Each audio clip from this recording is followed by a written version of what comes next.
ГСП онлайн. Городские новости сейчас. Ухтинцев беспокоит кризис в стране. Перед глазами маячит страшная мысль – безработица.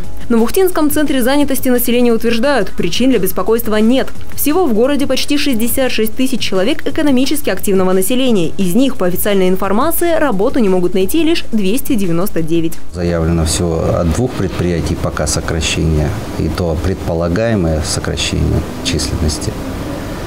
Одно из которых – это Центр по медико-педагогической реабилитации школьников. Но там в основном педагоги и медики. Дефицит данных специалистов на рынке труда у нас уже много лет, поэтому данные граждане не останутся безработными.